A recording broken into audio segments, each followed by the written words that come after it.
Assalamualaikum warahmatullahi wabarakatuh. Perkenalkan, nama saya Fadila Putri, saya dari PGMI 5. Baik, di sini saya akan ngebahas tentang donor darah. Donor darah adalah untuk menyelamatkan jiwa. Baik, selanjutnya di sini ada jenis golongan darah. Yang pertama itu ada golongan darah A, yang kedua B, yang ketiga AB, dan yang ketiga ada O. Kemudian di sini ada fungsi darah menyangkut oksigen dari paru-paru ke sel tubuh. Yang pertama adalah menyangkut korban dioksida dari sel-sel tubuh ke paru-paru untuk selanjutnya dikeluarkan. Yang kedua ada menggantikan sel-sel yang rusak. Kemudian di sini ada kegiatan donor darah, di mana kegiatan itu adalah donor darah atau menyumbangkan darah untuk tujuan transfusi darah. Yang kedua ada transfusi darah, di mana proses pemindahan darah dari seseorang yang sehat dan memenuhi persyaratan ke orang yang membutuhkan. Kemudian darah yang dipindahkan dapat berubah darah lengkap atau komponen darah. Yang pertama ada darah lengkap. Darah lengkap ini darah yang mengandung seluruh komponen darah. Yang kedua, komponen darah terdiri dari plasma darah, sel darah merah, sel darah putih, dan keping-keping darah.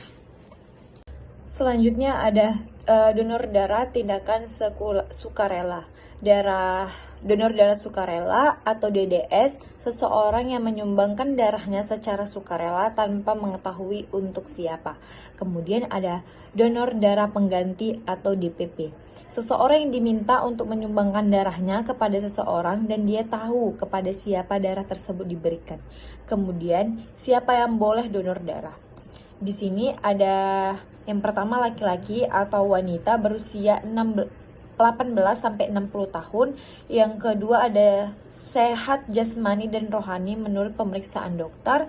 Yang ketiga ada berat badan minimal 45 kilo. Yang keempat kadar hemoglobin minimal 12,5 gram atau DL. Yang kelima ada tekanan darah sistolik 100 sampai 150 mm dan diastolik 50 sampai 50 mm. Kemudian tidak menderita penyakit berisiko tinggi seperti HIV, hepatitis, sifilis, jantung, hati, paru, ginjal, kencing manis, kenjang, kanker atau penyakit kulit kronis. Kemudian ada bagaimana menjadi pendonor. Di sini Adapun cara menjadi pendonor darah sukarela adalah yang pertama, calon donor datang ke unit transfusi darah PMI atau di tempat event-event donor darah sukarela. Yang kedua, ada calon donor mengisi formulir donor darah yang berisi identitas dan riwayat kesehatan. Yang ketiga, petugas memeriksa kesehatan calon donor sesuai syarat yang telah ditentukan. Yang keempat, asisten transfusi darah yang terampil dan berpengalaman akan mengambil darah calon donor sehingga pengambilan darah dapat berlangsung dengan cepat kurang lebih 10 menit dan aman. Yang terakhir ada calon donor mendapatkan kartu tanda anggota donor darah. Kartu ini sebagai bukti bahwa pemilik telah mendonorkan darah.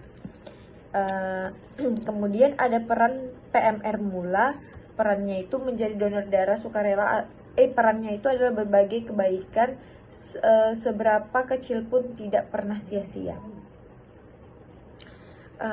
Dan anggota PMR mula, siapkan dirimu untuk menjadi DDS kelak dengan cara pola hidup bersih dan sehat. Selanjutnya ada peran PMR anggota media. Ajaklah temanmu untuk bercita-cita menjadi DDS jika sudah berumur 18 tahun, berkreasi membuat souvenir dan kirimkan ke PMI cabang untuk dibagikan kepada orang-orang yang sedang membutuhkan darah atau yang sedang mendonorkan darah. Yang terakhir ada peran PMR Wira. Anggota PMR Wira yang sudah memenuhi syarat segera menjadi DDS. Jangan lupa ajak teman, anggota keluarga, guru, dan orang sekitar. Mungkin sekian saja penjelasan dari saya. Jika terdapat kekurangan, saya mohon maaf sebesar-besarnya. Assalamualaikum warahmatullahi wabarakatuh.